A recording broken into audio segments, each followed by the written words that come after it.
കണ്ടിട്ട് ആരും പാനിപൂരിയാണെന്ന് തെറ്റിദ്ധരിക്കേണ്ട കേട്ടോ. കുട്ടീസിനൊക്കെ ഒരുപാട് ഇഷ്ടപ്പെടുന്ന ഒരു സ്നാക്കിൻ്റെ റെസിപ്പിയാണ് ഇന്ന്.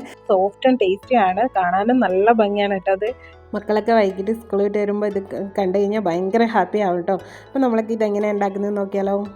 അതിന് വേണ്ടി ഒരു ബൗൾ എടുത്തിട്ടുണ്ട് കേട്ടോ. അതിലേക്ക് 2 കപ്പ് മൈദ ഇട്ട് കൊടുക്കാം. 250 ml കപ്പിനാണ് 2 കപ്പ്. 4 ടേബിൾ സ്പൂൺ പഞ്ചസാരയാണ് കേട്ടോ. പൊടിച്ച പഞ്ചസാരയല്ല, പൊടിക്കാത്ത തന്നെയാണ്. 4 ടേബിൾ സ്പൂൺ ഇട്ട് കൊടുക്കാം. പിന്നെ അതിലേക്ക് വേണ്ടത് 1/4 ടീസ്പൂൺ ഉപ്പാണ്. പിന്നെ 3/4 ടീസ്പൂൺ ഈസ്റ്റ് ഇട്ട് കൊടുക്കാം. അത് കഴിഞ്ഞിട്ട് നമുക്ക് അതിലേക്ക് 2 ടേബിൾ സ്പൂൺ സൺഫ്ലവർ ഓയിൽ ഒഴിച്ചു കൊടുക്കാം കേട്ടോ. ഫ്ലേവർ ഇല്ലാത്ത ഏത് ഓയിൽ വേണമെങ്കിലും ഒഴിച്ചു കൊടുക്കാം. അതും കൂടെ ഒഴിച്ചു കൊടുത്തിട്ട് നന്നായി മിക്സ് ചെയ്തെടുക്കാം. അത് കഴിഞ്ഞിട്ട് 3/4 കപ്പ് ഇളം ചൂടുള്ള പാലാണ് കേട്ടോ വേണ്ടത്. അത് കുറച്ചായിട്ട് ഒഴിച്ചിട്ട് മിക്സ് ചെയ്തെടുക്കാം കേട്ടോ. 3/4 കപ്പാണ്, ഇളം ചൂടുള്ള പാലാണ്. അത് ഒഴിച്ചു കൊടുത്തിട്ട് മിക്സ് ചെയ്തെടുക്കാം. ചപ്പാത്തീനെയും കാട്ടിലും കുറച്ചുകൂടെ ഒരു കൺസിസ്റ്റൻസി ലൂസായിരിക്കണം. പക്ഷേ ബ്രെഡ് ഉണ്ടാക്കുന്ന പോലെ അത്ര ലൂസും വേണ്ട. അങ്ങനെ കുഴച്ചെടുക്കാം. നമുക്ക് കൺസിസ്റ്റൻസി ആയില്ല എന്ന് കണ്ടപ്പോൾ ഞാൻ 2 ടേബിൾ സ്പൂണും കൂടെ പാലൊഴിച്ച് കൊടുത്തിട്ടുണ്ട്. അപ്പോൾ 3/4 കപ്പ് പ്ലസ് 2 ടേബിൾ സ്പൂൺ പാലൊഴിച്ച് കൊടുത്തിട്ടുണ്ട് ഞാൻ. അത് ഒഴിച്ച് കൊടുത്തിട്ട് നന്നായി മിക്സ് ചെയ്തെടുത്തിട്ട് നമുക്ക് കൗണ്ടർ ടോപ്പിൽ കുറച്ച് ഓയിൽ തടവിയിട്ട് കുഴച്ചെടുക്കാം.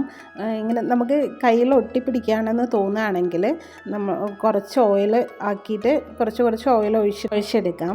നല്ല സോഫ്റ്റായിട്ട് കുഴയ്ക്കണം കേട്ടോ. ഒരു 10 മിനിറ്റൊക്കെ കുഴയ്ക്കണം. അത് കഴിഞ്ഞിട്ട് നമ്മൾ മാവാക്കിയ ബൗളിൽ തന്നെ കുറച്ച് എണ്ണ ഒഴിച്ചിട്ട് ഓയിൽ ഒഴിച്ചിട്ട് അതിലേക്ക് ഇറക്കി വെച്ച് കൊടുക്കാം. മേലെയും കൂടെ ഓയിൽ തടവി കൊടുക്കണം. എന്നിട്ട് 20 മിനിറ്റ് റെസ്റ്റ് ചെയ്യാൻ വെക്കാം. 20 മിനിറ്റ് കഴിഞ്ഞിട്ടുണ്ട്. അതൊന്നുകൂടെ കുഴച്ചെടുക്കാം. ഒന്നുകൂടി ചെറുതായിട്ട് കുഴച്ചിട്ട് ആ എയർ ബബിൾസൊക്കെ കളഞ്ഞിട്ട് നമുക്ക് കുറച്ച് പൊടിയിട്ട് കൊടുക്കാം. അത് കഴിഞ്ഞിട്ട് ഡോ വെച്ച് കൊടുത്തിട്ട് അതിന് മേലെയും പൊടിയിട്ട് കൊടുത്തിട്ട് ചപ്പാത്തിക്ക് പരത്തുന്ന പോലെ പരത്താം.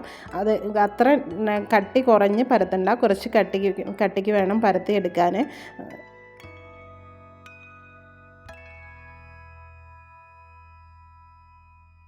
വീഡിയോയിൽ കാണുന്ന പോലെ കുറച്ച് വലുപ്പത്തിൽ പരത്തിയെടുക്കാം. മുഴുവനായിട്ടും പരത്തിയാൽ മതി, 2 ഭാഗമൊന്നും ആക്കണ്ട. കുറച്ചധികം കട്ടിയിൽ ഇതുപോലെ വീഡിയോയിൽ കാണിക്കുന്ന അത്രയും കട്ടിയിൽ പരത്തിയെടുക്കണം. എന്നിട്ട് ഒരു നോസിലിൻ്റെ അടിഭാഗമോ അല്ലെങ്കിൽ കുപ്പിയുടെ അടപ്പുണ്ടാവുമല്ലോ, അത് വെച്ചിട്ടോ നമുക്കിങ്ങനെ റൗണ്ടായിട്ട് കട്ട് ചെയ്തെടുക്കാം. ഞാൻ കട്ട് ചെയ്തുകൊണ്ടിരിക്കുമ്പോൾ മക്കൾ വന്നിട്ട് കട്ട് ചെയ്യുന്നുണ്ട് കേട്ടോ. അവർ കുറേ സമയമായിട്ടോ ഞാൻ കട്ട് ചെയ്യുമ്പോൾ തന്നെ അവർ ബാക്കിൽ നിൽക്കുന്നുണ്ട്. ഞങ്ങൾ കട്ട് ചെയ്യാമെന്ന് പറഞ്ഞിട്ട്. അപ്പോൾ 2 ആളുടെ കയ്യിലും ഓരോ നോസിൽ കൊടുത്തിട്ടുണ്ട് കട്ട് ചെയ്യാനായിട്ട്. ഷേപ്പൊന്നൊക്കെ കണക്കാട്ടോ, എന്നാലും കുഴപ്പമില്ല. അവർക്കൊരു എൻ്റർടൈൻമെൻറ്റും ആകുമല്ലോ, അതുകൊണ്ട് കൊടുത്തതാണ്. കട്ട് ചെയ്തുകൊണ്ടിരിക്കുമ്പോൾ 2 ആളും വാശിക്കാണ് കേട്ടോ കട്ട് ചെയ്യണത്. കാരണം ഞാൻ എത്ര എണ്ണം കട്ട് ചെയ്ത് മാറ്റി വയ്ക്കും, അപ്പോൾ എത്ര എണ്ണം കട്ട് ചെയ്ത് മാറ്റി വയ്ക്കും എന്നൊക്കെയാണ് മോളുടെ ചോദ്യം കേട്ടോ. മോള് ഓരോന്ന് എണ്ണുന്നുണ്ട്. അപ്പോൾ എത്ര എണ്ണം കട്ട് ചെയ്തു, ഞാൻ എത്ര എണ്ണം കട്ട് ചെയ്തു എന്നൊക്കെ. അപ്പോൾ മക്കളെല്ലാം കട്ട് ചെയ്ത് മാറ്റി വെച്ചിട്ടുണ്ട്. ഇങ്ങനെ ബാക്കി വരുമല്ലോ, അങ്ങനെ ബാക്കി വരുന്നത് നമുക്ക് പിന്നെയും ഉരുളയാക്കിയിട്ട് ആദ്യം പരത്തിയ പോലെ തന്നെ പരത്തിയിട്ട് പിന്നെയും നോസിൽ കൊണ്ട് ഇങ്ങനെ കട്ട് ചെയ്തെടുക്കാം കേട്ടോ.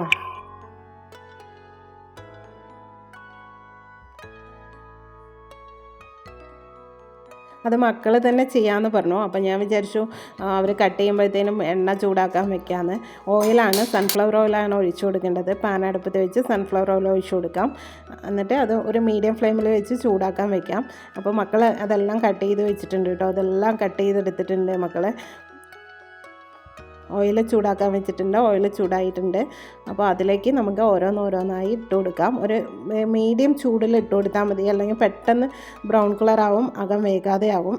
മീഡിയം ചൂടിൽ ഇട്ട് കൊടുത്തിട്ട് വേവിച്ചെടുത്താൽ മതി. ഒരു ഭാഗം ബ്രൗൺ കളറാകുമ്പോൾ അടുത്ത ഭാഗത്തേക്ക് മറിച്ചിട്ട് കൊടുത്തിട്ട് 2 ഭാഗവും ബ്രൗൺ കളറാക്കി എടുക്കുക, അങ്ങനെ വേവിച്ചെടുക്കാം. ഇതായിട്ടുണ്ട് 2 ഭാഗവും, നമുക്ക് മാറ്റാം. ഇതേപോലെ തന്നെ നമുക്ക് എല്ലാം ചുട്ടെടുക്കാം കേട്ടോ.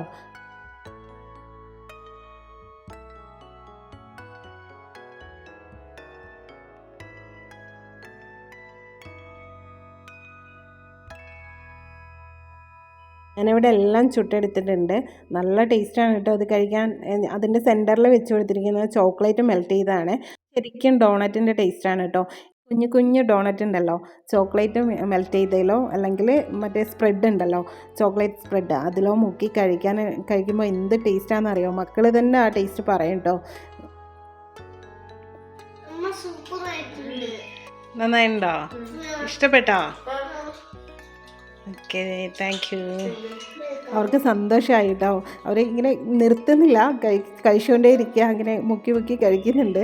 അപ്പോൾ നല്ല ടേസ്റ്റ് കേട്ടോ. അത് കഴിക്കാൻ എല്ലാവരും ട്രൈ ചെയ്ത് നോക്കണം. ഇന്നത്തെ വീഡിയോ ഇത്രയേ ഉള്ളൂ. Thanks for watching.